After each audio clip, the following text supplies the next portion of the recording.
Welcome to another episode of I Shake My Head with Lisa and Sam. I felt that you were going to have a little bit of like a trail ending type of announcement there. Hello, friends of the podcast. Oh, yes. Yeah. Copycatting. I'm copying it. Right? What about if we did like, okay, name that tune. Hello, friends. Hello, friends. Hello, friends of the podcast. Name that tune. It's a Christmas carol. Yeah, name it. Jingle bells? Yes, thank you. Okay. Thank you. Right? Right? You should never sing. Really? Because you're that much better? I think I am. Well, just ask you. Right? Right? When you're all like rub-a-dub-dub in the shower singing like I'm every woman or something crazy song like that, Samantha. It doesn't mean you're a good singer just because you sing in the shower. That's exactly the song that I sing in the shower. Right? You know what song I would sing? Look who's back again. Shady's back. I'd be like singing some Eminem in the shower. Right? Or Nelly, it's getting hot in here. Yeah. Yes, right? How about... Oh my God. Oh, that's a hard game to play. I think I can't do any more Christmas carols than that one. No, don't. Right? I don't think I can. Let's not. Samantha, how you doing? I'm good. It's been a long day, but you know what? You know what I got out of it, though? Tell me. A wee Christmas tree. And when I mean wee, I mean really wee. Really? But it's real. Wow. I got my first real Christmas tree in about 100 years. So is it like a plant? It is like a spruce tree or some kind of tree, and it looks like a Christmas tree, but it's like super tiny. And then you know that glass Christmas tree thing you bought me years ago because you thought I needed a tree. Yeah. I took the little ornament things from that tree and hung it on the real tree, and then I wrapped some lights around it. Nice. I'm festive. So you have a Christmas shrub. I have a Christmas shrub. You have a Christmas shrub. Awesome.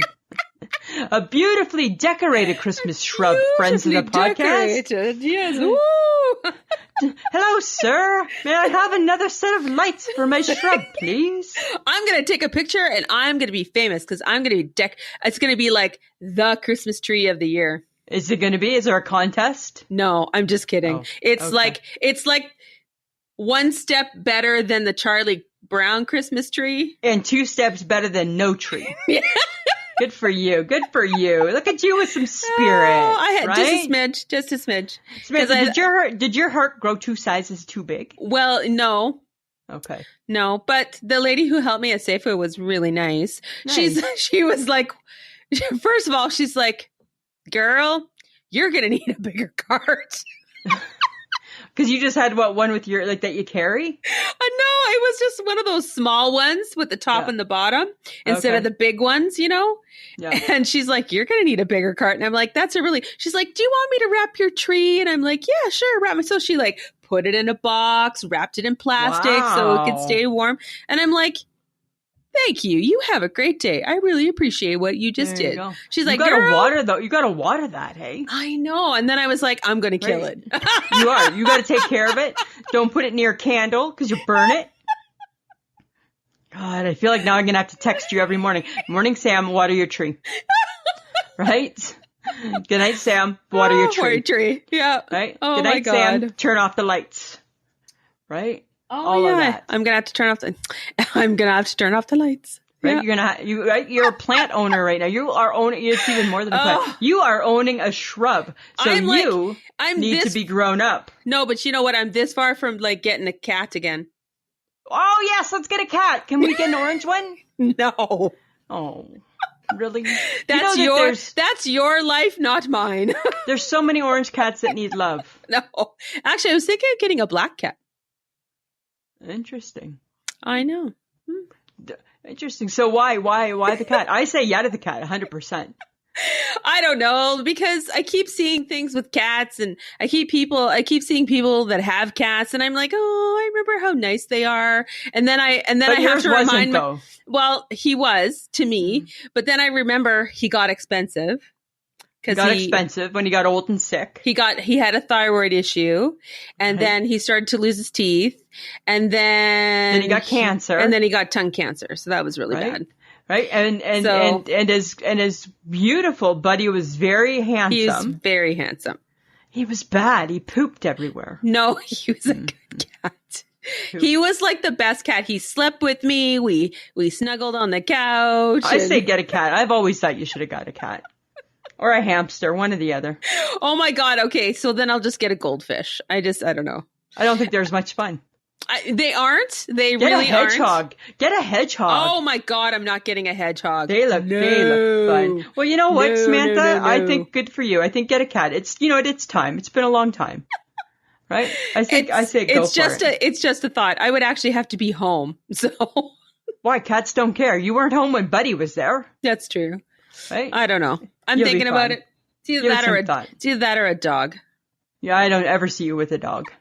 That you need to be home. That's too much maintenance. That's like, oh my God, I got to go pee outside. Oh my God, I got to go poop outside. Oh my God, I got to go for a walk. And then I got to pick up its poop. Bad enough, right? You got to pick up the cat poop, right? Yeah.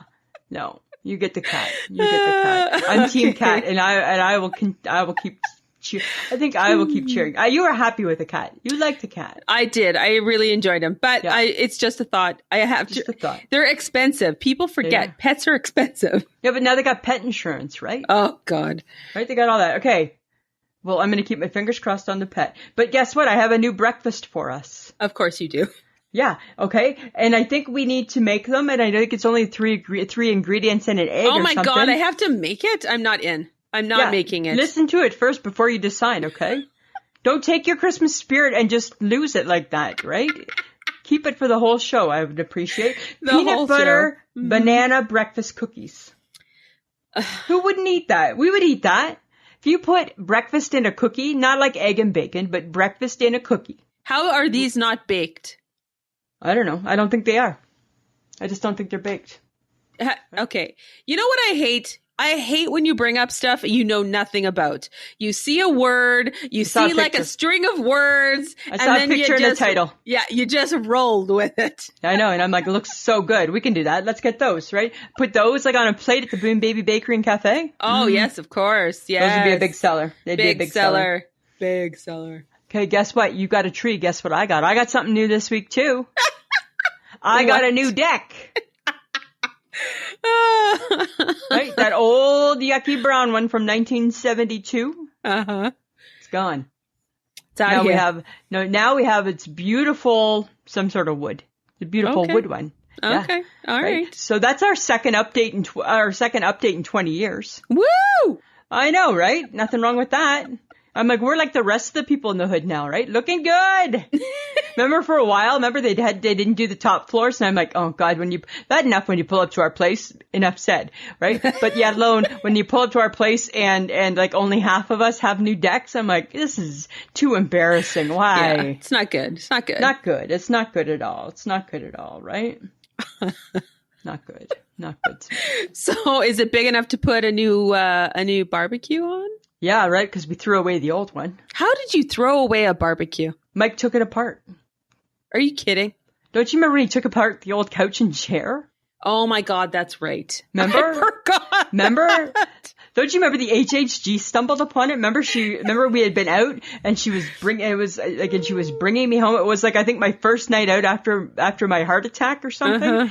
And she brought me up to my apartment to make sure I was like, she was like a mom, make sure I was like all okay. And I think she went for some reason. I think she knew we had gotten new furniture. We were waiting for it. And she was like, where's your furniture? I'm like, oh my God, it's gone. And she opened up the curtains to our patio and she's like, it's murdered out on the patio.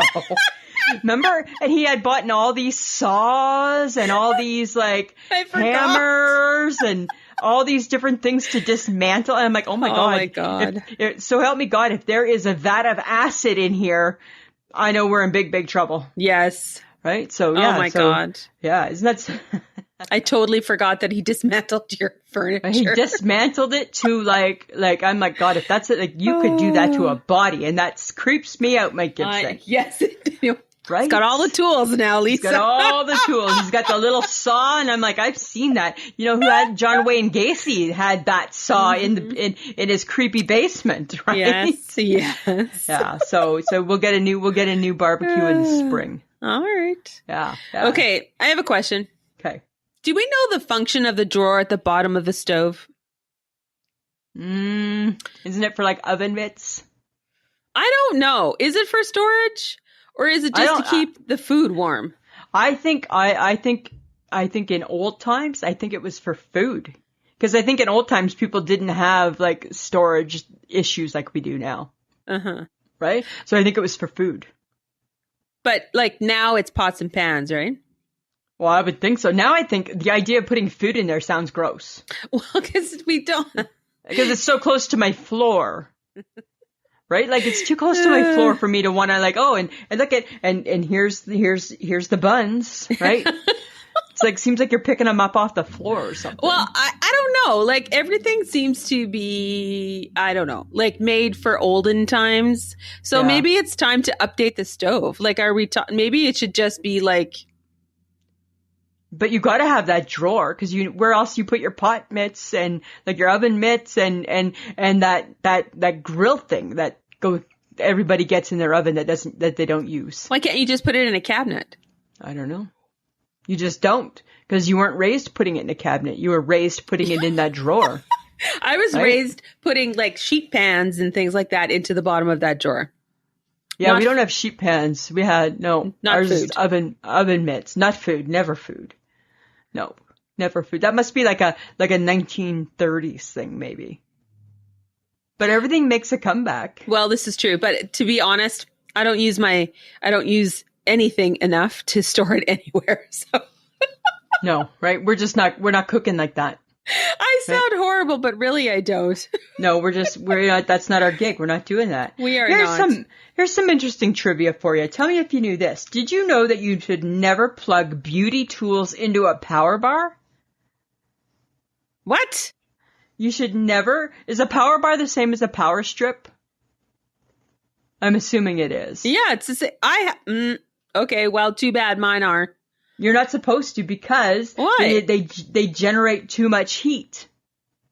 Where did you read this nonsense? I read it. It's true. It's true. So because you read it, that means that it's the legit thing. Yeah, I didn't write it. I read it. But you believe it. I believe it. Yeah. So when you burn your apartment down, I'm not going to.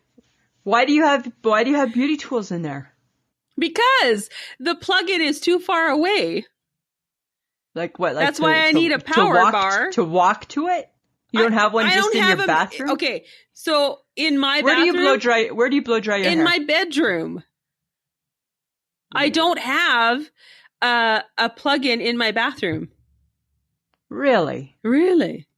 That's bizarre. I live in the 1970s apartment. Well, I'm 1971 and I have one. Maybe that was 1971 update. I don't know. Right? It could be. I don't know. A bathroom plug. Maybe it was. Maybe. I don't know. Huh. You don't even have the one that's like that says like razor. That's like so far. It's like above the mirror. That makes no sense.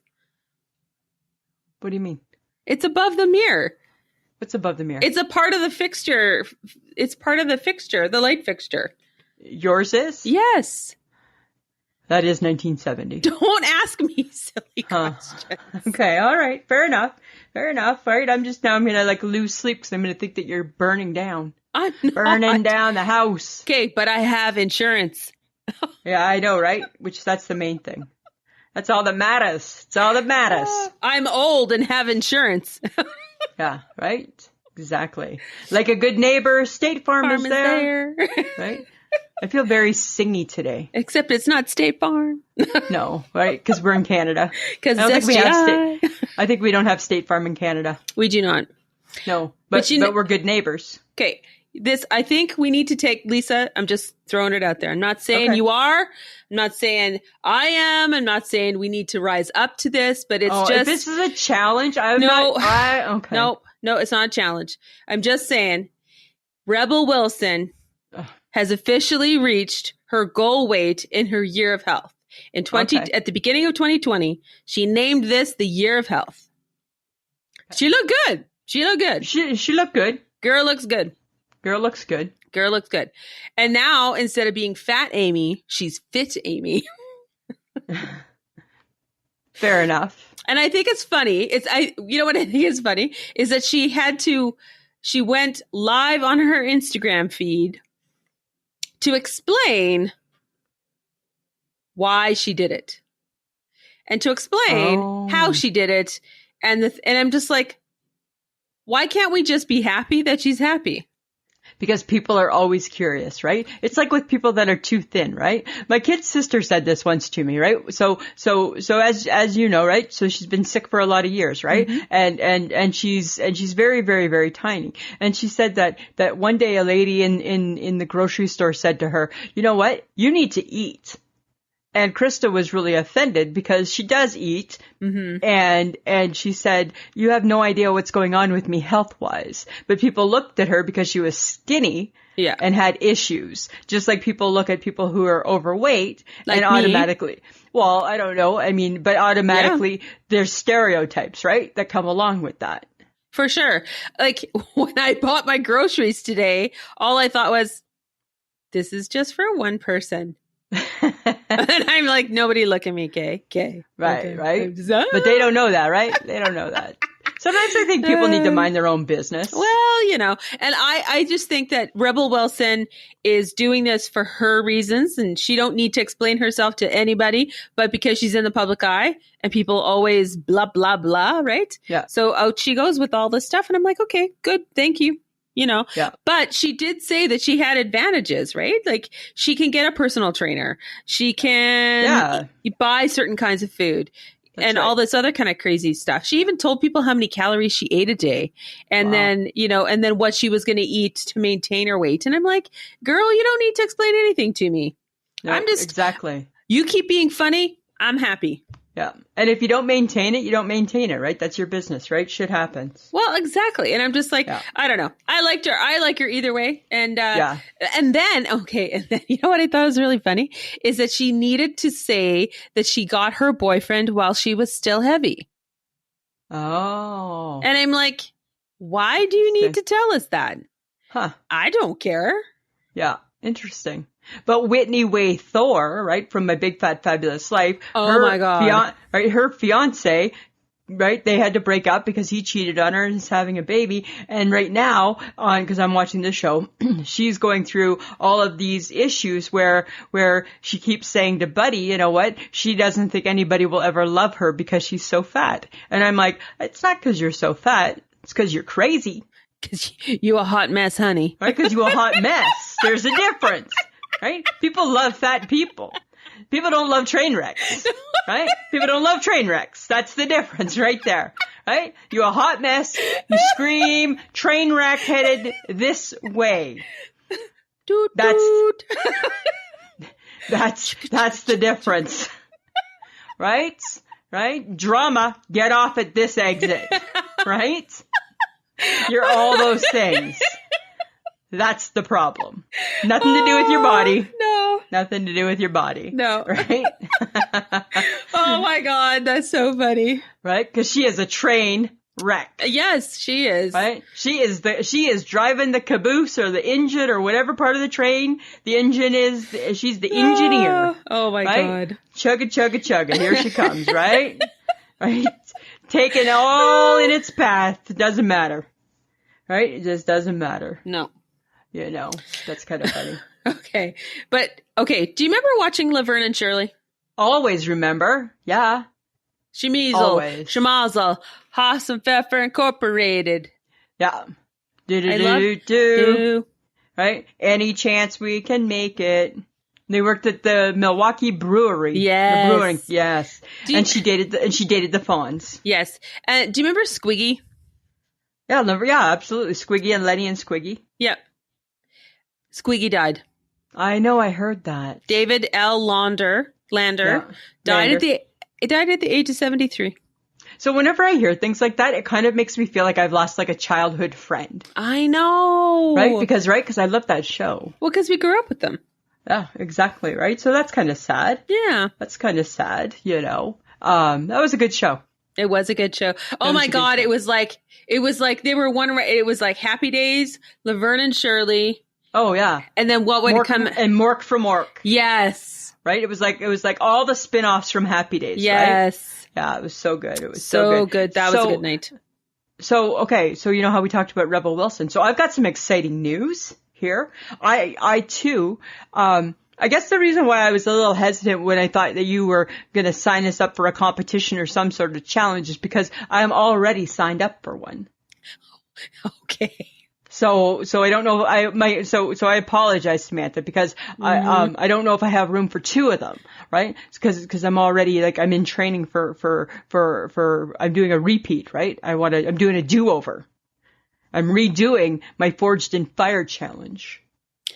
Okay. Remember where I'm going to make the knife? No. Right? With the Damascus steel? No. And then I'm going to go into the contest, right? I'm going to melt the knife and I'm going to make the knife and I'm going to go into the contest and I'm going to chop the bamboo, chop the ice. It will kill. I thought that you stopped watching that show. I binged it on the weekend. I got back into it. And I'm like, oh, I forgot how much I loved it. Damn it. Right? It's back, right? It will kill. Every knife in my mind that I was making one out of bicycle chain. It will kill. It will kill. Okay. It will kill. Right? Yeah, anything. Right? I made one out of old utensils. It will kill. It will kill. Okay. Yeah. It was that's all I was forging and firing and killing. Okay. I think now officially Mike needs to be worried. Oh my God. I love that show so much, friends of the podcast. Forged in Fire. I don't understand why. And you have a show. You have a thing about big tuna too, so no, I've weird. switched from big tuna to cowboy. I think it's called Cowboy Junkies or Cowboy River Cowboys or something. And it's the same type of thing. But what it is that it's Newfoundland fishermen. And because the Newfoundland accents are so strong, it's subtitles.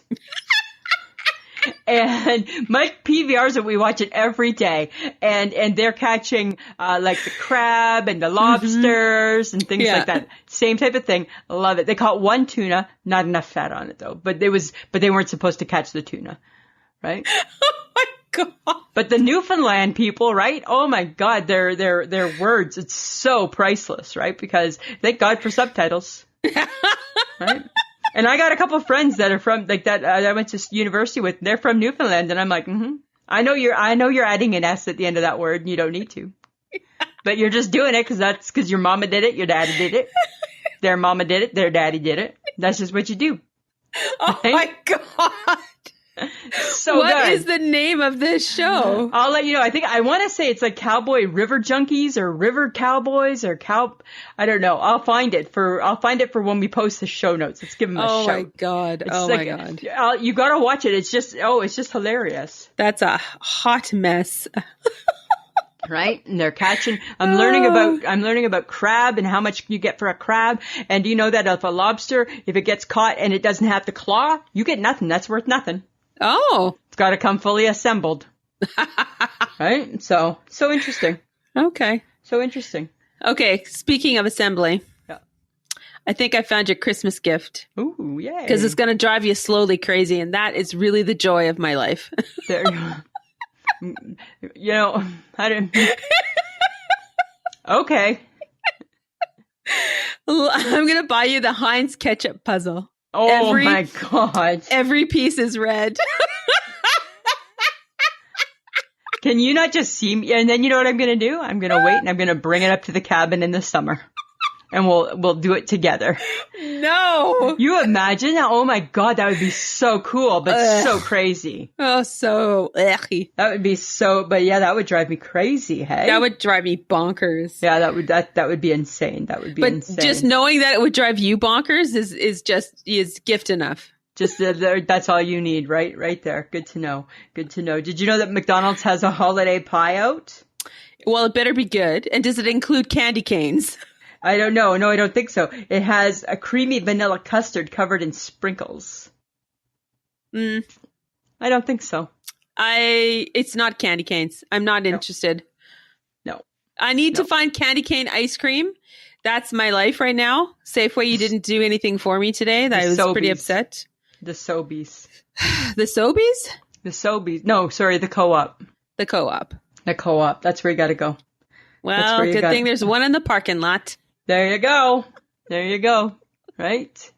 Better go hunting, Samantha. Okay, but also, it was good to see that Luke is also a fan of the McRib. I know, right? Luke's got my back. Nathan has my back. People got my back, right? Our people. They're my people. Yes, they are. I said to him, I'm so jealous, but happy for him. Yeah. Because I think it truly brings him about the same type of joy it brings me. I think so. Yeah. So, I mean, you know what? That does my heart good. Oh my God. Okay. But speaking of doing fun things on Facebook, Tuesdays, Facebook, Lisa, your Christmas cookies. Oh my goodness. Right? Samantha, they kicked your jam to the curb. That's because they didn't know what it was. But they also How do you like that feeling, right? That doesn't feel good, does it? They didn't kick my favorite to the curb. I don't care. I know, but you like a jam as close to the Sperling heart. It's low down on the totem pole of cookies. But it's a Sperling favorite. It's what Mom makes, yes. It tastes good. But your haystack, or what my mother would call a chocolate macaroon, it got booted too, because nobody likes coconut. But I also think nobody knew what it was. Too bad. So sad. I'm just saying, right? I'm just saying. And you know, and our friend Christine, she gave us lots of reasons to hate the thumbprint cookie. Yes, she did, and I thought that was really funny. It's gross. The jam and the seeds. Yeah. The whole bit. It's funny, right? Because it has raspberry jam in it. I think in the one that I showed. It's funny. We had it has something to do with Facebook. We had raspberry jam in the fridge, and it was like the diabetic raspberry jam, which is horrible. It sucks. Mm-hmm. And Mike had peanut butter and jam today. Must have been the first time ever that he's used that jam. Guess what? We got real jam now. We got real jam. I'm like, where have you been for a year and a half not eating the gross jam? Right? We got real jam now. So it takes your husband eating it to get you the good stuff. Yeah, because I said to him, he was unpacking the groceries, and I'm like, jam? I'm like, there was lots of jam. He's like, can't eat that jam, was horrible. Oh, if I had said that jam's horrible, guess what? Yeah. I'm a diabetic. You live with your consequences. Right? Right? That's what I would have got. It's totally what he would say. I would have got that for sure, right? All right, everybody. And because we love you and we love that you interact with us on Facebook, we just ask that you bring your people to us. You bring them to Facebook, to Instagram, to Twitter, to IG. And they did get us past 666. Yay! Yay! We're not the sign of the devil anymore. Thank you. Thank you. Thank you.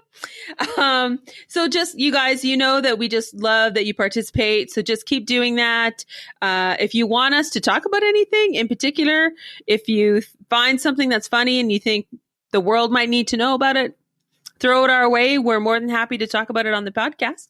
If you got a topic, give us a topic. Yeah, throw it at us. We're always coming up with topics at the last minute, hours, the 24th hour of the day. Oh, shoot, we need a topic. And yours might be better than ours. So, Probably is. That's okay. And we're part of the two networks. It's one of them is Low Tree Studios Podcast Network, and the other one is Podfix. And if you go to either one of those websites, we're there. You can listen to our podcast there. But you know what? You can also listen to us on any podcast app that you find. All you have to do is really Google us. I shake my head, Lisa and Sam, and you're going to find us wherever you want to and hit the download, so you know that you're going to get if you hit download or subscribe, one or the other, you're going to get the podcast probably by 9:30 Friday morning. You're going to get it. It's going to be waiting for you, like a present. Mm-hmm. Right? Like a badly wrapped present. Always badly wrapped. But it'll be wrapped, not in a bag. It'll not be in a bag. It will not be in a bag at Christmas time. If it was up to me, it would be in a bag. Never in a bag. It'll be wrapped, just not well. Speaking from the woman who writes a Christmas letter every year. So I'm like, whatever. That's right. Exactly. Okay. So I want to know, Lisa, how you feel about a dill pickle bacon cheese ball for the Boom Baby Bakery. I say bring it. I say let's bring it. Yes. Because we love a good cheese ball. Well, we like a good cheese ball. Right? And I think we could handle pickle that way. Okay. Right? Yep. I think it's a thumbs up. I think so. Okay. All right. Yeah. And we could put it on like one of those caricature boards. It's not a right? We could serve it on a caricature board. It's a charcuterie. All right. So potato, tomato, charcuterie, character, right? A board with some meat and some cheeses. Yes, it would be lovely. Right? Why do they got to make such a fancy word for something so simple? I don't know. But then we got to throw some crackers on there. So how about a Triscuit? Ugh, no. There'll be no Triscuits at the Boom Baby Bakery because Triscuits suck no matter what they do. You can put them in olive oil. You can put them with the sun-dried tomato. Triscuits are still just a mouthful of wheat, and that's nasty. That's not they have not advanced their taste. They've advanced. They've hidden the taste. They have. But you know that it's still the taste. It's still bad. Right? Exactly. Yes. Okay. No. Maybe some Breton crackers. Maybe yeah, something like that. That's classy. Those are classy crackers. Right, like just a nice little round. That's a classy looking cracker. So would a sociable be classy? The sociable cat crackers? I don't think it's classy. I think it's practical. Oh. And I think it's good. But I don't think it's classy. I don't think it's Breton. I don't think it goes Breton and sociable. No. All right. I'm just, No, I don't think so. I don't think it's as classy. Mm-mm. I think it's at the other end. I think it's at the other end of the table. Right? That's where I think it is. I think Breton's at one end. I think sociable's at the other. All right. Okay. Yeah. Whatever. That's you. It's on the corner behind where nobody can get to. Okay. That's where it's situated. That's all I'm saying, Samantha. Okay. Here's something interesting for you. Okay. It's some things that you shouldn't be storing. Okay. According to you? According to Martha Stewart? Me and Martha. Okay. Me and Martha. I happen to agree with Martha. Okay. Recipe books. Nobody uses them anymore. You don't know that. You don't store them, right? Everybody Pinterests or Googles. No, you know what? People still buy cookbooks like crazy. They might still buy them, but you don't need to store them and have 100 of them. Buy one, set it and forget it. Sometimes people just like it for the pretty pictures. Whatever. I'm just saying, right? I'm trying to declutter your house. You don't need them. Okay? Take out menus. You don't need those anymore. You can order online. I agree with that. Right? We don't need them. Old magazines, Samantha.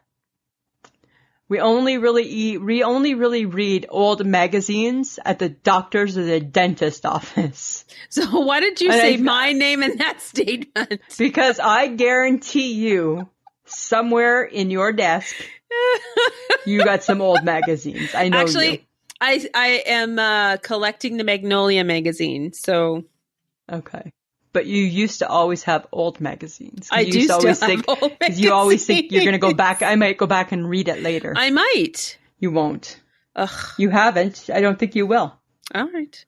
I'm just saying. Do you need to be that picky? I'm trying to give you tips. I'm trying to be a friend, help you out. Right? That's all. All right. That's all. Okay, so speaking of things with too many attachments, because apparently Lisa wants us to throw at the world. We need things to be simpler. Okay, well, drinks apparently are not simple anymore. They come with lots of accoutrement. There's too much going on. Apparently, there's a Bloody Mary that gets served with deviled eggs. Like, as much as I love good deviled egg, right? I don't think I want it on my night out. Is that like cut and like attached to your glass? Is it served on the side with the glass? No, the picture I saw, it was somehow attached, but still like, it was still like a whole half an egg. Ugh. I know. Right? No. And no offense, a Bloody Mary should just be a Caesar, so. Well, in Canada, it should just be a Caesar. Right, with the clam juice instead of the tomato juice. Oh my God. And Caesars are getting crazy too. It's like an asparagus stock, a pickle thing. A piece of salami, right? I know, right? A Tootsie Pop, a candy bar, a Hershey. It's like the dollar bin on your drink. It's too much, right? We need to make it a little more simple, I think. Enough, peoples. Yeah. Have you started watching The Crown yet? No, not yet. I feel like I'm saving it for January. Okay, well, I've started to watch it, right? I fall asleep because I'm watching it too late at night. So not because of the content. I own that. But there's a lot of flack, right? Everybody's got an opinion on The Crown, it seems, this season, right? Okay. And this is what I need the world to know, Samantha, right? It's a work of fiction. Okay? It's broadly based on real life events. People are pissed off because they want disclaimers added to the episodes. Why? Oh my God, people, right? Nobody knows for sure if that's really what was said. No. Because nobody was there. Right? The Queen did not write The Crown.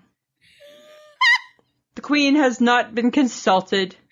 Oh my God. It's broadly based on world events in the royal family life. Mm-hmm. Right? You know, top secret documents that are redacted where you only see every 10th word. Yes, that's what would happen if the Queen wrote The Crown. Exactly, right? You'd see the, it, and, right? Right? Oh my God! So I'm just tired of it, right? Like the royal wedding. Oh, okay, it's broadly based. Broadly based, people. We really don't know if Charles said that. So let's not completely go crazy. It's broadly based. And again, right? It's meant to entertain. It's entertainment. It's entertaining, right? It's, like I have a royal family room. I've read lots of the books. That I'm going to assume is maybe a little more true than the show.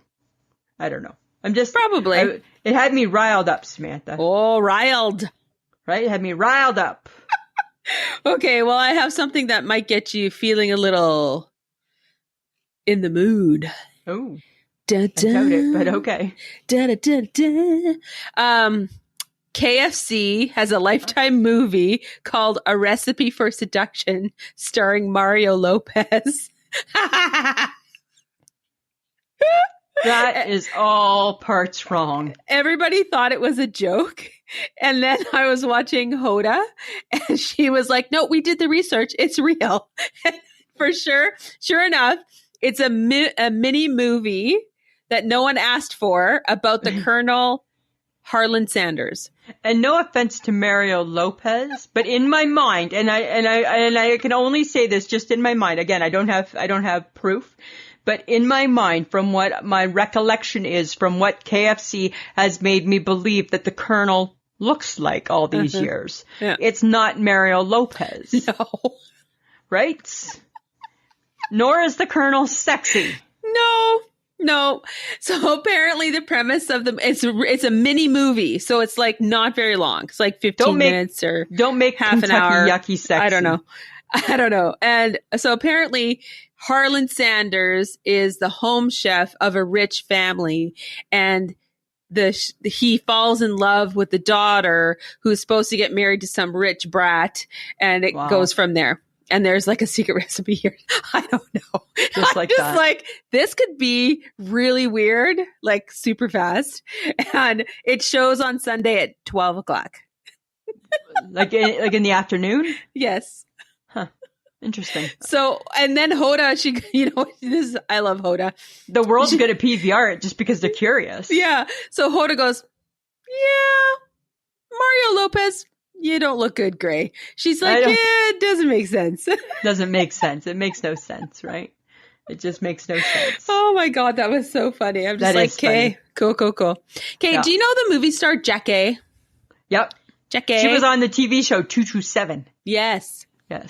Okay, so apparently she's joining Days of Our Lives. As who? I don't know. They didn't say what her character's name was. But I'm just like, she's going to spice things up because Jackee, she's like, girl. Yeah. But you know what I was really kind of hoping for? What? that it might have been Ryan Pavey going back to General Hospital, because then I would start watching it. I would actually watch it. I'm still watching it, but I'm holding out hope, right? Maxine needs him. Peter August is just dirt. He's dirt. He's a scoundrel. He's a scoundrel. Right? Ryan Pavey needs to come back. Yes. Oh, he's so cute. He is. He's easy. He's definitely easy on the eyes. Oh, for sure. Yeah. I agree. Oh, but speaking of easy on the eyes, Lisa, and movies, and Ryan Pavey, and all of those things, Lisa, who's our guest? Ron Oliver. So we're going to interview Ron Oliver. Well, friends of the podcast, I can't begin to tell you how excited we are to have Emmy-nominated director, writer, producer Ron Oliver here with us. Ron, how you doing? I'm well, Lise. How are you? I'm good, Ron. Thanks for joining us. Oh, it's a pleasure entirely. No, it's our pleasure for sure. So excited. So Sam's she has talked your movies we've been doing a podcast for 3 years, and she has been talking your movies for 3 years. And for 3 years I've said, you know what? Like I knew Ron when back when I was like a teen. I hung out with his sisters and was with his family a lot. I said, we'll have to see if we can track him down. And then finally I'm like, you know what? Wouldn't she be so thrilled? And you were so gracious to say that you would come on and do this. Oh, of course. I'm delighted to look. I still am in awe of the fact that I get to do what I do for a living, and I've been able to do it for so many years. That it's still fun to talk about, and I always end up talking about it around the Christmas season because of all the Christmas pictures. So it's honestly, I get stopped in airports. I get stopped at not so much these days, but I used to get stopped in airports. And get stopped. I get stopped in restaurants, wherever. When people find out what you do for a living, and they'll tell you about a movie or a TV show that meant something to them. Yeah. And I can't tell you what that means because amazing. Yeah, it kind of is, because you make these things and not that you make them in a vacuum necessarily, but when you make them, you don't really have a sense that they're going out into the world other than what you hope they do. And then I'll get like emails from around the world, literally around the world, from people who will see a movie I maybe made 10 years ago or something. Wow. And they'll say, this movie meant a lot to me because, and then they tell you the story about why a film will mean something to them. And it never fails to move me. It's that kind of connection. It's extraordinary, and it speaks to the power of cinema, I think. Yeah, it for sure does. And it's so cool that people nowadays, like with all the different ways of social media and things, that people can reach out as easily as they can and let you know how much you're impacting what their lives are about. Yeah, absolutely. Right? Absolutely, yeah. I think Sam's chomping at the bit. No, I just follow your Instagram account. Have you been watching our ornaments of 2020? Yes, I chuckle every day. I always look forward to seeing what you've posted. And while you were filming A Timeless Christmas, I was excited to see the different pictures from that as well. So what was it like on the set of A Timeless Christmas? Well, it was interesting because, we filmed that during this, I don't know if you guys know this, but they had this thing going called the pandemic. So all the kids are talking about it. It's very hip. So we made the movie in Vancouver during this pandemic. And it was interesting because I had made a film just before everything was shut down back in February, March. I made a movie up in, again, Vancouver, one of my mystery movies from a series we do called Picture Perfect Mysteries. Oh. And, yeah, I do. I watched those too. Okay. So the last one was called Exit Stage Death. And we were doing that movie. I love making those films. And we were doing those movies. We were doing that picture, and we were shooting in a location, and suddenly they shut us down and said, you have to stop, because the lady who owned the house had just come back from China, and she was supposed to not be in the house. She was supposed to be in a hotel, but she ended up being in the house. This whole thing happened and yada, yada. Anyway, so we had to move out of the house where we were shooting, go away, shoot elsewhere for 2 weeks, then come back. Now, I haven't actually shaken hands in about 5 years. I stopped a long time ago because every time I would go to Vancouver, I would shake a hand. I would get sick. I get a cold within like a day. Oh, wow. Yeah, it was crazy. So I was thinking, well, what's the common denominator? And then you realize, well, because you're the director and you got to shake hands and hello. So I stopped, and I haven't had a cold since then. But so this happened. I was like, nah, I'm good. I people just stay away anyway. So we had to shut down. We went back, finished the movie 2 weeks later, and then that was that. And I was at the airport in Vancouver, getting on a plane to come home, and they were shutting all the sets down up there. So I came home, and I actually had planned to take about 4 months off and write a couple of scripts. And one of them was Timeless Christmas, which is from a book. And the folks at the network at Hallmark sent me the book. My executive there, Jennifer Phillips, who's great. She sent me this book and said, here, let's make this into a movie whenever we can. So I read it and went, yeah, I'll do this. So I wrote that, and I wrote 2 other things as well. And then suddenly we're back to the races. So I hop on a plane, go to Vancouver, and I had to quarantine in Vancouver in the hotel for 2 weeks, which was heaven. 2 weeks that nobody can bother you. So I was working, I was rewriting the script, and I was working on stuff. And I had an elliptical in the hotel room, and I had a bar. My friend Nelson Wong, the noted Chinese actor Nelson Wong, had set up a bar for me in the room. And Ryan Pavey was there quarantining upstairs for me. So he'd like lower down bottles whenever he on the balconies. So we did this, and then I came out of quarantine, and we did all the location scouting, looking where we're going to shoot the picture. I did it all online. So my crew, who had already been up there for a while, and they were able to move around freely, they would take their cameras on their phones and watch everything and send it back to me. And I cast the actors that way too. I'd watch the actors just like we're doing now. Right. Watch the actors on screen and cast that way. And then we got out of quarantine, and we had a couple of weeks of solid prep. But I really like, frankly, doing it from the hotel. It's much more comfortable than smelly van and driving around Langley, BC. And then then we go and make the picture, and we got tested for the Corvid. Cough, cough. That's how you know if you have the Corvid. Get it? It's because it's a crow. Got it. I've been working that joke since this started, and by God, I'm going to. You're not letting it go. Yeah, not letting that go. No, let it go. So we got tested every couple of days. What is it, like 4 days? We get tested every 4 days or something. Yeah. We had a crew of about 100 people. We all wore masks, all day, which was tedious beyond words. We would take every 4 hours, you take a break off set. Everybody go outside, take their mask off, walk around, have a sandwich, then go back to work. And nobody got sick on our crew at all. In fact, that's awesome. Yeah, the doctor that we had, Dr. Lim, up in Vancouver, he told me that all the productions happening in Vancouver, nobody got sick. So that was a good thing. So that's awesome. And it's funny because it's such a tiny part of the experience of making the movie. Honestly, it's like you sort of forget about it. And what you remember is the fun you had. You remember the, making the film. Because if you write the script, the excitement of watching it come to life in front of you, I never get tired of that, that must be an amazing process to watch it all kind of play out. It really is. I mean, I sit here in my little office, and I'll show you my office here. Hold on. This won't be helpful for the audio listener, but this desk, that's Groucho Marx's desk that I sit at. Yeah. Holy.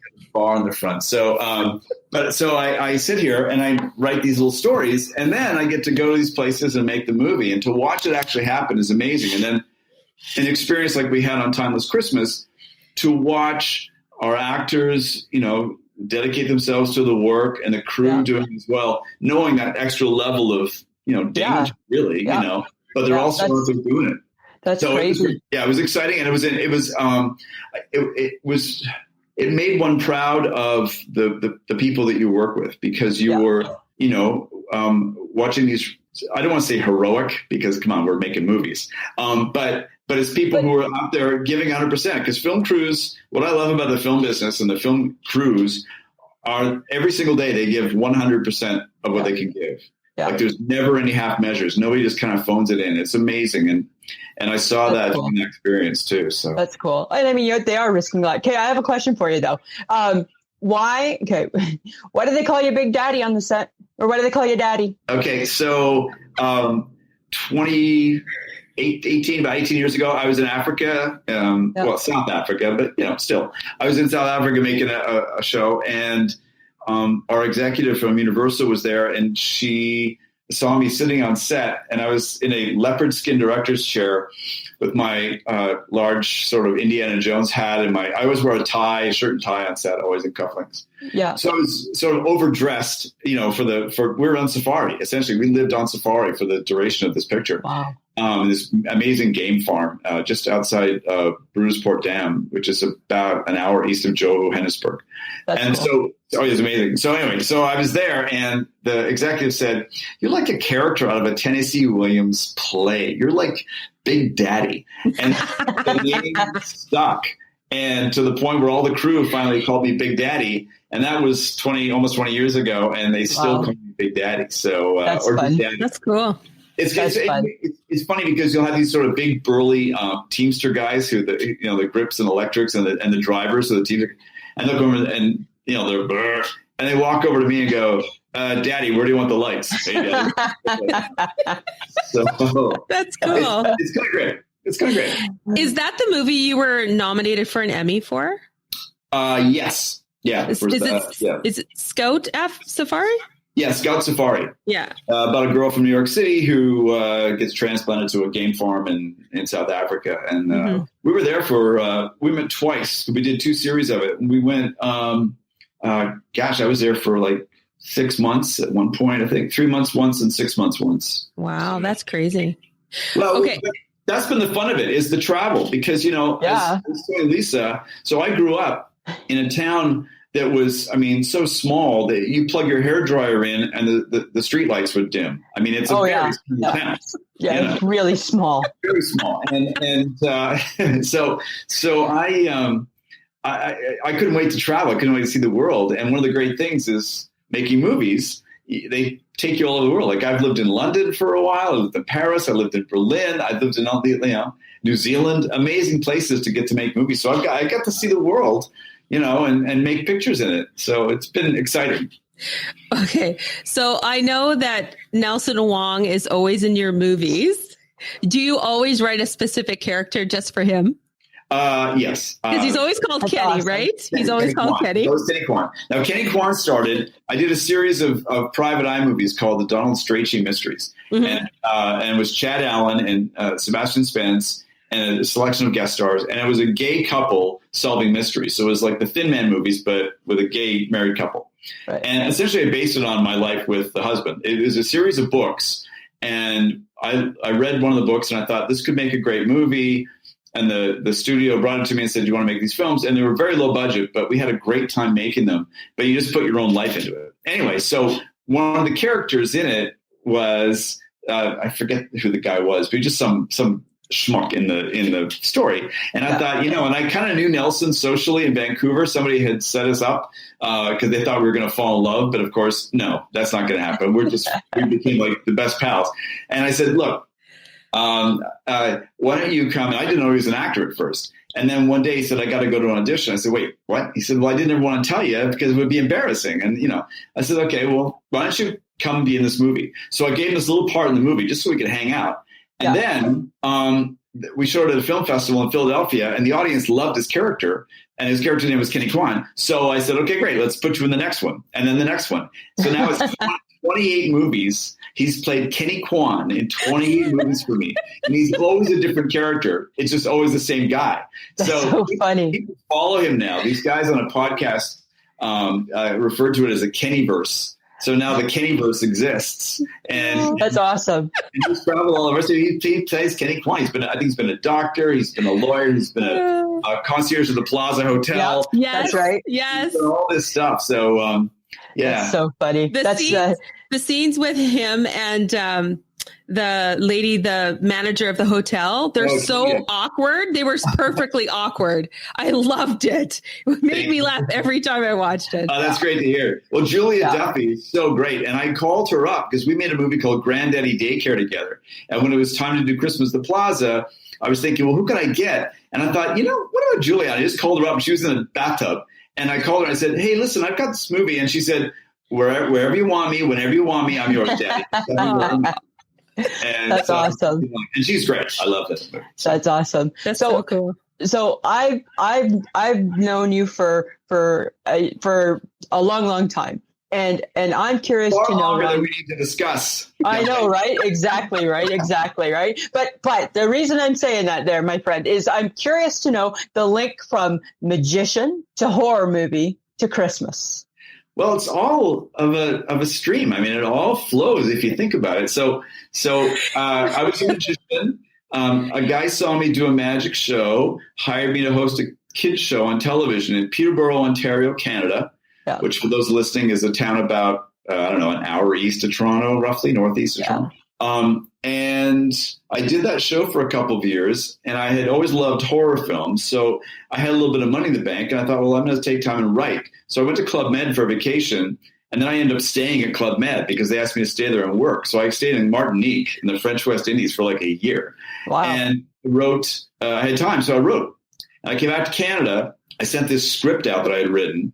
And back when you could do this sort of thing, to like 6 different production companies in Toronto. And 2 of them bit, and one of them hired me to come as a writer. And then I started writing this story called The Haunting of Hamilton High. Right. And we made the movie, and it went to a company called Samuel Goldwyn. The very first screening of The Haunting of Hamilton High was at the Alfred Hitchcock Theater in Los Angeles. And wow. Can you imagine, like, not too much pressure, right? Holy hey. So I'm there watching it. The audience loves it, and they reacted well to it. And it was directed by a guy named Bruce Pittman.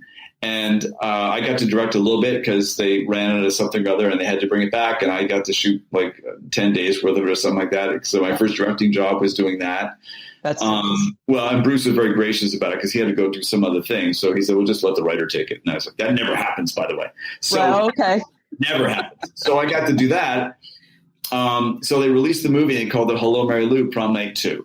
And it went out into theaters in 1980. It's a big deal, that one. Yeah, it went out in 87. And it was crucified by the reviewers and the critics in Canada.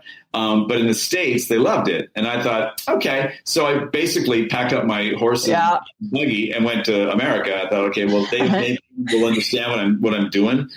So then I got to Apparently Canada's not quite about that, right? Well, it wasn't at the time, but it is now. You know, Canada's become a big horror home because in Ontario they make lots of scary stuff there now. So it's changed considerably, obviously, since I left. So then, so I did a movie, and then I did a sequel to it, and then I did a couple of other things. I did a television series called Are You Afraid of the Dark?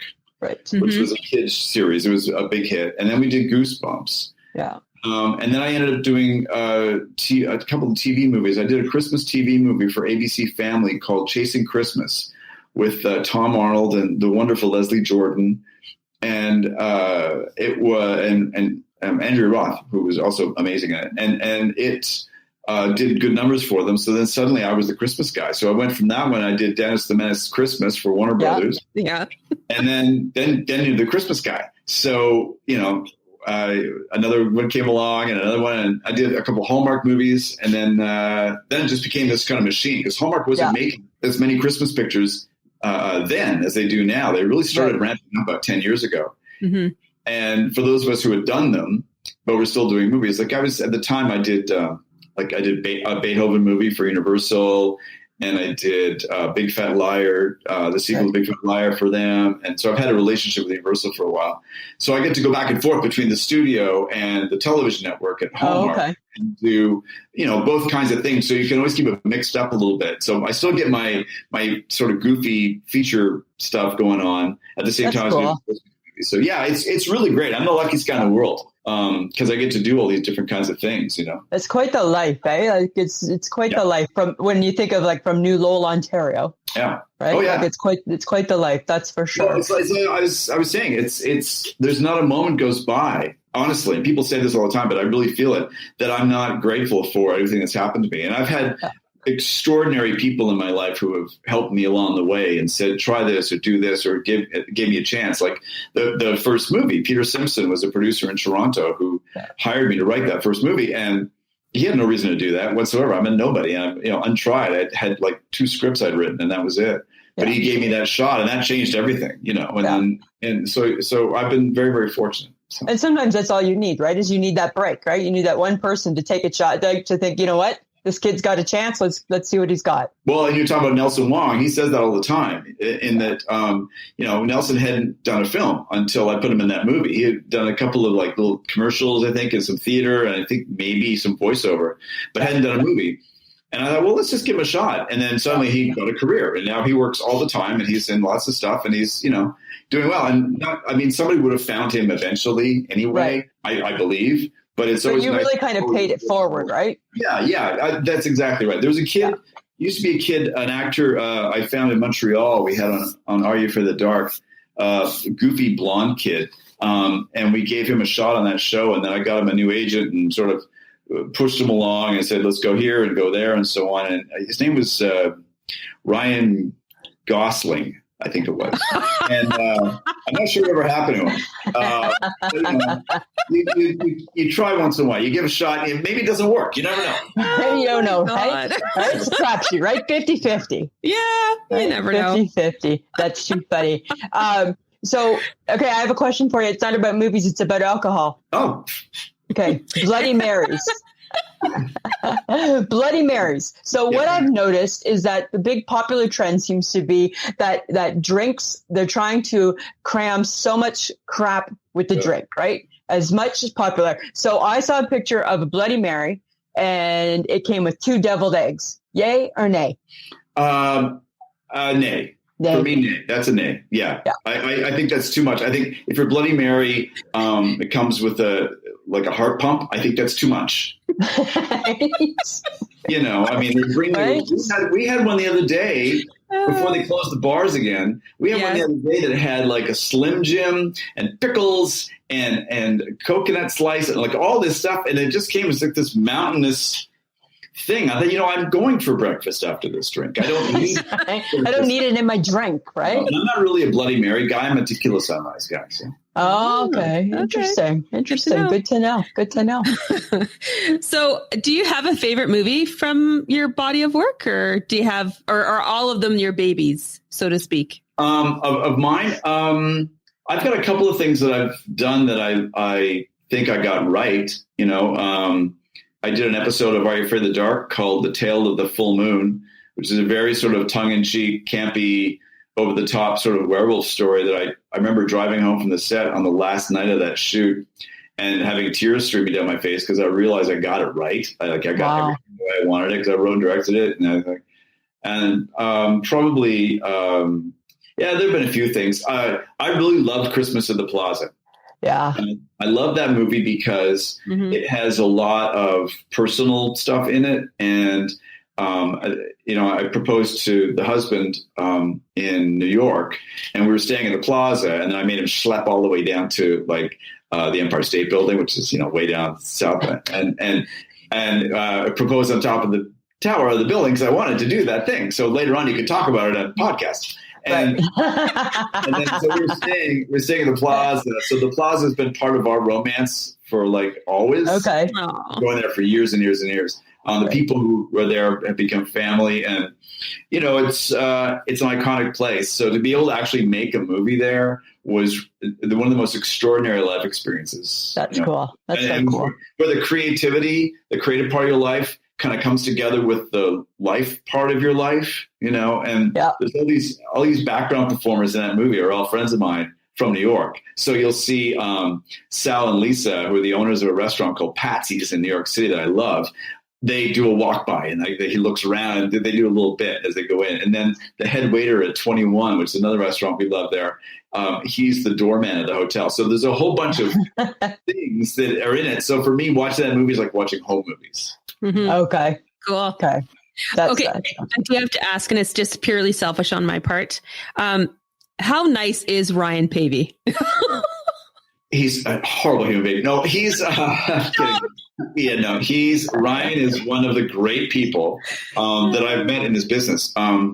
He was just out here a couple weeks ago. He's we made this movie. We made the Plaza movie together, and I kind of knew of him, but I didn't know him a lot. I had written a movie that he and Nelson had been in called Hope at Christmas that I was supposed to direct. But then I ended up changing my mind. I thought I'd rather go to Georgia and make this movie called Christmas Everlasting, because it was just like a more sprawling story. So I didn't get to work with him there, but I heard about him. Heard he was great. Nelson said he was great. So he comes on the Plaza movie, and we do a scene in that movie where the leading man has to do this walk down the ladder, turn, and jump into a close-up. And it's a tricky bit of business because it seems obvious and easy to do, but you've got cameras, you've got lights, you've got the whole thing, your lines. And he just did it so effortlessly and just landed. I remember calling my network executive on it, Randy Pope, and saying, thank you for Ryan Pavey, because he's a leading man. But he's great looking, obviously, on camera, and he's I want him back on General Hospital. I'm a General Hospital fan. I need him to come back. Maxie needs him. Okay, well, I'll tell him that. I'm going to talk to him. Let him know, right? Okay, I'll let him know. Didn't he die on General Hospital? It's never stopped anybody in a soap opera. Never stopped anybody in the soaps, right? True. Right? True. Never. Ryan's an amazing guy, and he's actually nicer than he is talented, and he's incredibly talented. So he's become part of our family. We're planning the next, because we figured 2 movies isn't enough, so we're planning another one together. So that's awesome. That's so cool. Yay. That's so cool. What's your favorite horror movie of all time? Evil Dead 2. Oh No. Evil Dead 2 is the greatest horror film of all time. I love that movie so much. I love everything about that movie. I love the style, the comedy, the horror. I love everything about that movie, and it's easy. I tell people that right away every time I get asked a question. Okay. Okay. So would you make another horror movie? Like, are you getting? No, I would make another one right tomorrow. It's hard to find material. First of all, I could write something, but it's also then you got to schlep it around and find a home for it. The budgets for horror films aren't all that great, so it's a little bit tricky, I think, sometimes to try to make something that's not 3 people in a cabin, which is the cheap version of those stories. And so many of those movies are 3 people in a cabin. And, there's something outside. Well, then just get in the car and go. Yeah. My house is haunted, so sublet, whatever. So it's a little bit difficult now. Plus, you know what? It's a different world right now, horror wise. Like, I don't want to do a blood and guts kind of thing. I can't really get into that. So no. But I would love to do one. I did a movie a couple years ago called One Night in Doomhouse, which was one of the mostly ghostly movies that we did. Bob Stein wrote the book, and I wrote the script and directed it. And it was fun to get back into that again. Get your fingers wet a little bit. It's goofy, kid scary movie. It was so fun. That's cool. Goofy's good. Goofy is good. Goofy is good. Okay, we're going to do a game called This or That. So I'm going to go first. Sure. Invasion of the Body Snatchers or Psycho? Psycho. But I love them both. I should say this. I love them both. Psycho because it was Mr. Hitchcock, obviously. Mm-hmm. Body Snatchers. I know the son of the guy who directed Body Snatchers. And I love Invasion of the Body Snatchers. When I travel for work, I carry a case of DVDs because sometimes you can't get the movies where you want to get them. I carry a case of DVDs, and both those films are in my case. So. Oh, okay. That's cool. Good to know. Margaritas or martinis? Martinis. Oh, okay. I should be specific, though. A Vesper martini. Okay, what is a Vesper martini? Okay, so in the book Casino Royale, written by Sir Ian Fleming, James Bond orders a cocktail, obviously, and he says, give me 3 measures of gin, 1 measure of vodka, splash of Lillet Blanc, and very thick lemon peel. Shake it till it's very cold. And that's what it is. And it's a Vesper martini, and it's named after Vesper Lynd, who was a double agent spy in Casino Royale, you see. Oh, okay. And it's named because 3 measures of gin, because we think she's English, 1 measure of vodka, because it turns out she's Russian, the Lillet for the lady, and the lemon twist, because the twist of the plot. Huh. It's perfect. Yeah. There you go. There you go, Sam. Great. But I'll warn you. 10 of them and you're drunk. I'm sure, right? I have no doubt. Now, once the COVID's over, Sam, maybe the next time we go out, we'll have to try one. I'm curious, right? Yeah, I think so. Just one, be safe. Just to see. Yeah, exactly. Okay, Christmas cookies or a festive drink? A festive drink. I cannot abide Christmas cookies. No, it's true. I am the one anti-Christmas thing I am, because it's always shortbread, which I loathe. I love gingerbread men. I love gingerbread men. In fact, Lisa, there used to be a place in Wasaga Beach. There was a bake shop on the main drag there in Wasaga Beach, where that little plaza was. Yeah. There's like an IGA there now. But these people, there was a bake shop there, and they made, hands down, the best gingerbread men ever in the world. It's long gone by now, I'm sure. But think about this. I was a kid there. We used to go there every summer for, a couple of weeks. Dad would run a cottage there. And I'm like 7, 8 years old. And to this day, I remember those gingerbread men. Wow. Hey, that's a lasting impression cookie. Yeah. That's a good cookie for sure. But no, I can't. I don't. That shortbread thing is like, it's gummy, and the icing's always disgusting. And the cookies are usually, they've been around for like 2 weeks, because I'll do my Christmas baking, and then 2 weeks later they bring it to the You get it. Yeah. Somebody's dropping it off. Why would you bring me stale cookies? Like what? Yeah. And that's a good point, hey, because that's kind of true. Everybody does it earlier. They put them in the freezer and then they unthaw them. Yeah. Oh, yeah. Nothing more delicious than frozen thawed shortbread cookie. Right. Exactly. Yum. Right? Okay. Soup or sandwich? Wow. I guess soup, because, one tries to avoid bread whenever possible. Right. But yeah, I guess soup. Probably not a lot of soup out where you are. When I'm writing a script, I'm married to the best husband in the world, by the way. And when I'm writing a script, he will come in and feed me. Like I'll come in my office here and I'll write for 4 or 5 hours solid and forget to eat. But he comes in at lunchtime and brings me a sandwich. He makes the best sandwiches in the world. So when I'm writing, I'll eat sandwiches. There you go. Is that like your routine? Do you have a writing routine? Yeah, pretty much so. I get up when I'm working. Like right now, I'm just nearing the end of a script, and when I'm writing, I get up early in the morning. I try to be at my desk by about 8:30 or something, and I'll write for 4 hours solid, and then stop, take lunch, do errands or whatever. Yeah. Usually go to the gym. These days you can't, so we've got a Peloton in my office, and then we have the weights that we set up a gym in the garage. So you can work out a little bit, and then come back, maybe do a little more work, and then have a 5:30 martini. There you go. Right. Always a 5:30 martini. I heard. Whether I need one or not. Nothing wrong with that. Nothing wrong with that. Okay. Christmas movie or horror movie?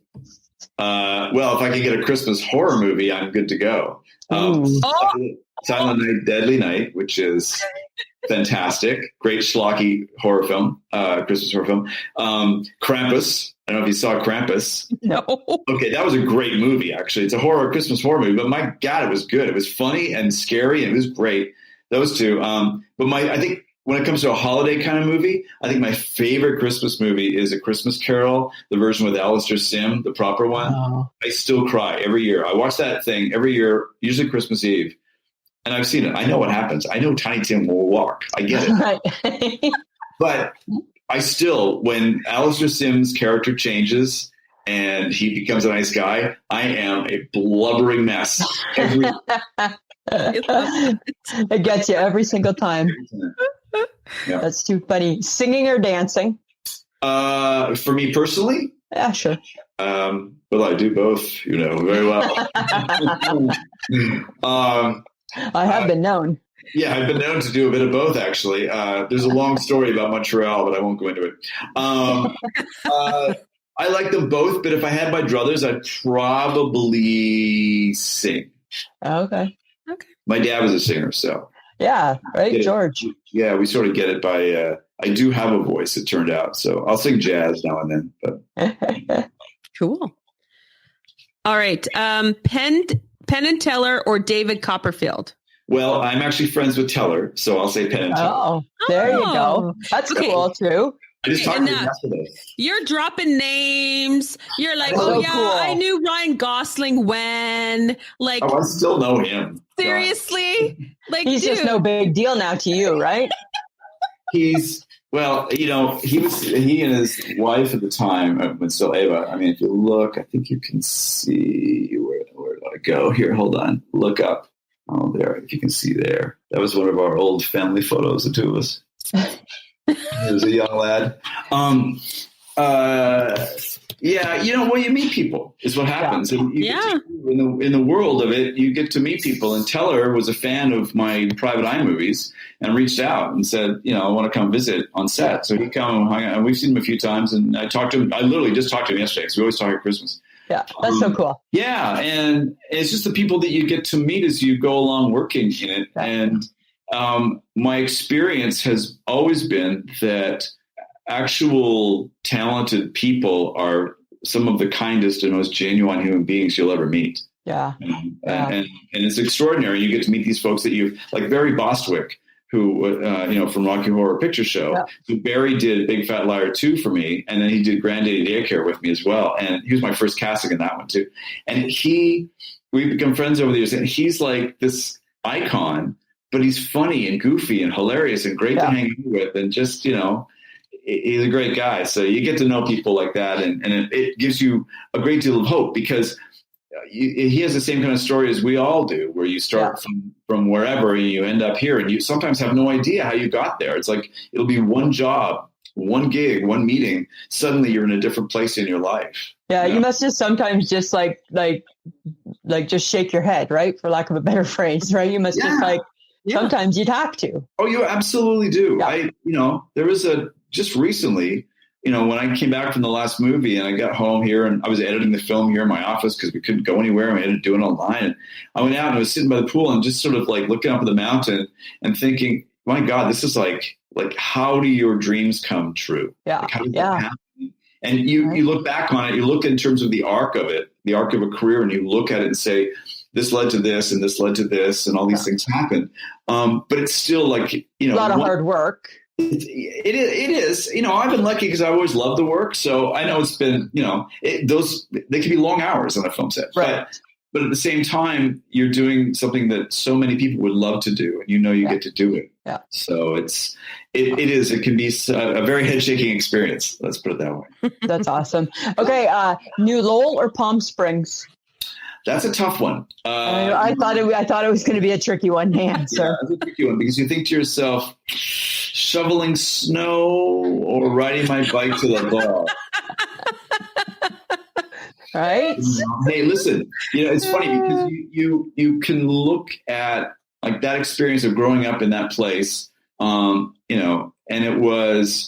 it gave you motivation because you knew that there was nothing that you really wanted to do in your life there. So you had to, and you knew you had to get out and you had to find a way out. And it wasn't like it was some sort of horrible, abusive world by any stretch. It was lovely people and a beautiful little village. And, Christmas time was amazing. But you still knew that you weren't going to survive there. So you needed to go someplace. And that gave a real motivation to find my way out. I mean, the first place I lived after New Lowell, like actually lived, was in the French West Indies. Wow. And then the Bahamas. So, I mean, that's the first home I had after that place. So that shook everything up. And then it was like, all bets were off from that point on. Yeah, that's right. I'm not going back. I'm good, right? Yeah, well, we're good. Yeah. That's too funny. Oh. Well, I don't know. I think I like you more now. That sucks. Is that even possible, Sam? I don't know. Why? You are delightful, Sir Ron.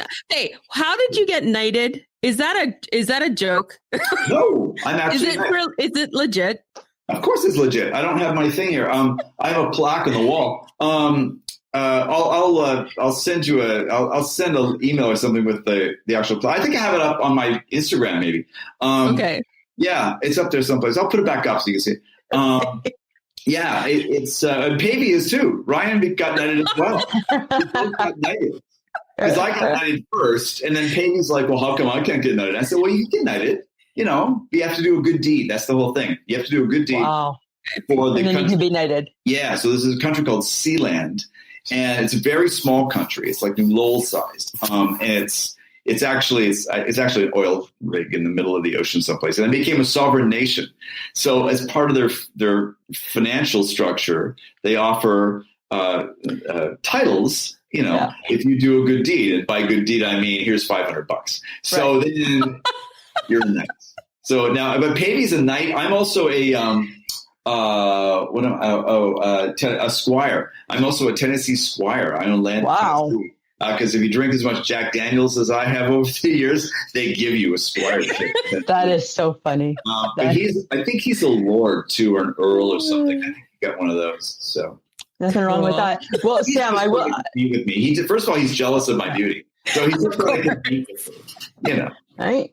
I was going to say, Sam, I can attest. Ron's whole family, they're 100% delightful, good to the core people. Like, they're all hilarious, funny. Never a dull moment growing up with you guys. Like, I remember like your mom with the nicknames for all you kids, and it was Fuss and Bear and Bird, and I always said, like, in my opinion, Helen was kind of like the grand starlet that never went to Hollywood type of thing, right? Like, you know what? That's a beautiful thing to say, and it's actually really true. I had always thought that myself. That for sure she was. Yeah, my mom was one of those people who, I mean, she studied dance when she was a kid, and had her life unfolded the way my life unfolded, she would have ended up here before I did. You know, I think it's just, again, it's the luck of the draw, and I tried to, in my own way, bring her here being for a while Los Angeles, because I lived in LA for 20 years, and do all the Hollywood things and be part of the whole world of our business. And I took her to the premiere of my first movie. I took her to the premiere of Beethoven. I took her to a couple of the awards things, went to that sort of stuff. And to try to you know, because she was a great lady. And one of the only, you know, when she passed a couple of years ago, and it was surprising and shocking and heartbreaking and all of those things. But one of the things that bothered me the most was I didn't get a chance to let her see Christmas at the Plaza, because we didn't make it. She would have, well, you know, my mom, Lisa, she would have loved that movie. Oh my God. For sure. For sure. She would have. And it's funny because my mother-in-law, Eric's mom, she and my mom were like great pals. They had met 15 years ago, and they were just tight as thieves, the two of them. And you know, that was a great loss. So she certainly felt the loss of her certainly felt right. And she's in all the movies. There's a little bit of my mom in every one of these movies, because she was a Christmas person. Yeah, absolutely. Absolutely. And it's funny, when I first met my husband and he came to visit me, I was still living in I think I was roommates with Tracy at the time, and he came to visit, and I said, you have to come and have tea with Helen. And Helen had out the little tea, and my husband, he's 6'6", right? So he's a big, tall guy. So Helen had out the little dainty teacups with the gold, remember all the gold flatware that she had, right? We had like the little dainties, and I'm like, you have to experience Helen. Yeah, you really do. You had to experience. Right? Absolutely. You had to experience that. Well, you know, she loved Nat King Cole her whole life. Right. And she saw him in concert once when she was young, and she never forgot the purple velvet blazer and the gray slacks and the white shirt. She talked about that like her whole life. So when we did Christmas Everlasting, I asked the network to splurge to get me I'll Be Home for the Christmas song, the Chestnuts Roasting Up the Fire, which is Nat's signature Christmas song. She loved that song. So I asked them, because she had just passed when we were making that movie, and I asked them to put that in the movie. So they did. And so that's a little bit of. Is that the movie that at the end they ran a little thing about your mom at the end of it too? One of your movies I've never seen. That was Granddaddy Daycare. Yeah. Okay. Universal, because she died while I was in the editing room on that movie. And, and they beautifully put that little card at the end. It was very touching, and that's the kind of thing. See, it's funny, you know, people talk about Hollywood and show business, and it's a den of thieves and a nest of vipers and all that sort of thing. And that's just not true. I mean, there are bad characters in every business and every industry, but my experience in 30-something years of being, you know, in the movie business, it's, you know, granted, my particular end of the pool isn't the $150 million movie end of the pool by any stretch of the imagination. But the people I have had the privilege of working with have always been kind and good and decent and supportive, you know, encouraging. So it's been a good run. That's awesome. That's awesome. Cool. Well, I would just like to say thank you so much, Ron, for coming onto our wee little podcast. It's my pleasure. As I say entirely, it's a delight to see you, Lisa. Lovely to meet you, Sam. Nice to meet you. Nice to see you again, Ron. I hope that the next Christmas movie will make you as happy as the last ones have. Oh, hey, and you know what? If you ever need any people just walking by, right? We're your girls. I'll keep that in mind if I find us shooting in Saskatchewan. We'll travel. We'll travel. We'll travel to you. We'll travel to you. Winnipeg is the question. It's. I always like to. It's very good. We can become the next Nelson, right? It could be like the three of us. I think he would find us. I think he'd quite enjoy us too. I think we could be buddies. I think we could do that. I would. Yeah. I'm down for it. He's working right now. He's on a movie right now up in Vancouver. I think they wrapped this weekend. I think so. Yeah. Wow. Well, you know what? We watched your movie on the weekend. Oh my God. It was awesome. It was a delight. Thank you. Yeah. Thank you very much. That means a lot. I enjoyed making that one. It was different and fun and Pavey's good in it. And Erin Cahill was terrific. I've never worked with her before. She's wonderful. Yeah. And most of the other actors I had worked with, but not her. She was terrific. Yeah, it was just a great movie. Ron, whereabouts can people find you on your social media? How can they start stalking you like I did? Wow. I can never remember the names of them. I'm on Instagram, I'm on Twitter, and I'm on Facebook. Because I can never remember. I honestly can't remember how to do it. I do it just to annoy my husband because he's like, what did you post? So. Yeah, that's too funny. That's so awesome. Sam, did we have anything else? No, I think we're good. I just want to remind for those who haven't seen A Timeless Christmas, check it out. It's on the W Network here in Canada, and it's on the Hallmark Channel in the United States. Absolutely. And again, thanks, Ron. So much appreciated. Nice catching up with you. Yeah. You too, Liz. Great to see you. That was so much fun. How could I love Ron Oliver more? I knew you were going to. I knew it was going to happen. Because that is the aura of the Olivers. It's all of them. You would love Janie more. You would love Tracy more. That's their heart. It's their heart. It's something to do with their heart. Yeah. It's just they are those people. You just love them more.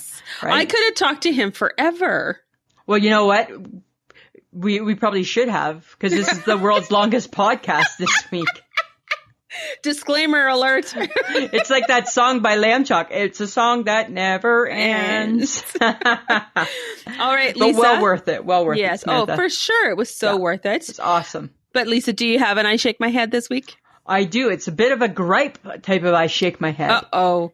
It's short and concise. Okay. Do you realize how tight the Toffee Fay container is? Years ago, you could just take a Toffee Fay.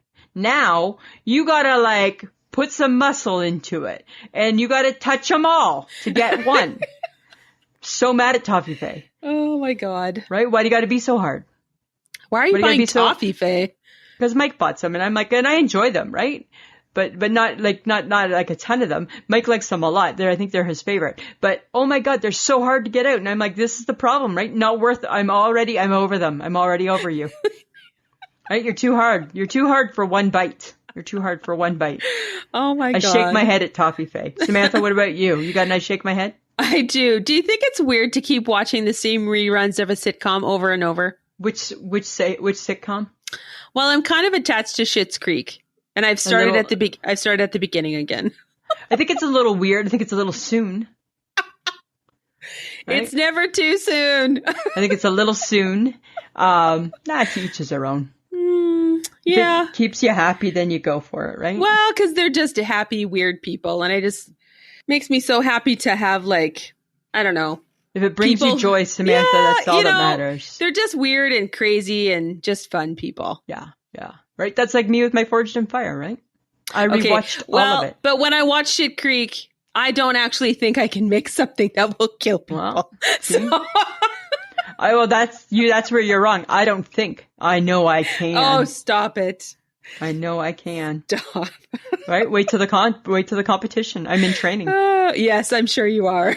Chop, chop, chop. Cut, cut, cut. Slice. It will kill. Oh my God. Okay. Just like that. All right. It's not weird. You watch your shows, Samantha. Okay. Right? Topic for next week is Christmas potpourri. Also known as, we're not sure what we're talking about. We're not sure what we're talking about. But we're going to make it festive. Well, it's like a week before Christmas. Yeah. 2 weeks. 2 weeks before Christmas? Yeah. Right. 2 weeks. Oh, 2 weeks. Oh, 2 weeks. I just officially became panicked. Don't be panicked. Nothing to panic about. You're not going to see people. That's true. That's very true. Yeah. All right. Well, we'd like to thank John again for helping us out to podcast and to have the interview with Ron Oliver today. That was really great. So thank you, John, for everything that you do for us. And guys, remember to check out our social media. You know what we do. We do Facebook, we do Instagram, we do Twitter. Follow us. We're everywhere. Yes, we are everywhere. Samantha, anything else? No. On the world's longest podcast. On the world's longest podcast. I guess we should wrap it up, eh? We wrap it up, Lisa. There's still, I don't know. Okay, you know what? We'll wrap it up, Samantha. We'll wrap it up, right? We'll wrap it up. I still think you should get a cat. Anyway, Samantha. Apparently, John thinks we don't do this well. Because we don't like to end, right? It's like back in the day with the phones. You say goodnight, goodbye. It's like that. All right, Samantha, always a pleasure. It should be. This has been a transmission of the Podfix Network. For more about this show and other great Podfix programs, go to podfixnetwork.com. How have you been, my friend? Great. This is what a delightful treat. Janie was so what's happened is Janie lives up on Idlewild, which is the mountain next to Palm Springs, and they've had no electricity for 2 days because SCE put their power down because they have this huge windstorm. So she's been without power. So we've been trying to help out, and it's been a little hectic is all. I was trying to find my cool light to put over this, but I can't find it. Anyway, so that's what's been happening, and so the day was just insane. But I got crazy. Here we are. Hello. Okay, that's awesome. All right. Well, you know what? How fun is this? It's great to see you too. It's been so long. Well, I told Janie when I talked to her, I said that you had called and sent me a message and said, "I'm not sure if you remember me." And I was like, "Yeah, Red, duh." People just assume it's so funny, because I'm a huge star, right? People just assume that I don't remember anybody, and it's not that I don't remember people; it's just that I ignore them. So that's all really. So. That's so funny. That's too funny. Well, you know what? I appreciate it. Sam is your number one fan, as I was telling you. I mean, not that I'm not, but Sam is she oozes you. Gracious. I wonder, should I put my AirPods in? I can hear you guys fine. Are you guys okay? Can you hear me okay? Yep, we can hear you. Yeah, I don't bother these then. Mm-hmm. So cool. Okay. All right. Awesome. Okay. Well, let's get to business then. Right. Can I just say something? Yeah. Sure. I really do enjoy your movies, Ron. I really, really do. And I'm so excited to be talking to you today. So, well, that's a lovely thing to say. Look, the truth is, I'm a kid from, at least we'll tell you, I'm a kid from a town of 500 people in the middle of freaking nowhere. So the fact that I even got to ever make a movie was a miracle. The fact that I've got to make we're close to 85 or something is one of those things where you sort of go, how did this happen? It's still amazing to me. And I mean, I am grateful every day. I hate that expression of gratitude. I think it just sounds pedantic, but every day I wake up, I'm like, wow. So, Ron, here's a question for you before we get going. Okay, in your mom's place, there was a picture of you. She had a picture of you from when you were young, but somebody had autographed it. Who was that? It was from one of your very first movies or something. Maybe Chris Plummer. I think it was. Okay, that was it. Because I can see. I can see. I meant it went to Nan's house. It was at her other house, and it was always. I always remember seeing it, and I'm like, oh, well, who signed that? There was a picture of me and Chris together on a film set or something. And and I think yeah. It's probably Chris. It might have been R.J. Wagner also, because she was madly in love with Robert Wagner. No, I don't think it was him. I think you're right with Christopher Plummer. Yeah. Okay. Cool. Yeah. He's a great guy. I still talk to him. That's cool. Yeah, I was eating away at me. I'm like, who the hell was in that picture with you? That's so funny. The things that you remember, right? Because Helen's house, right? You remember Helen's house. Oh yeah, absolutely. Right? So. Yeah, absolutely. All right. Okay, Sam, are we ready to start? Yeah, let's start.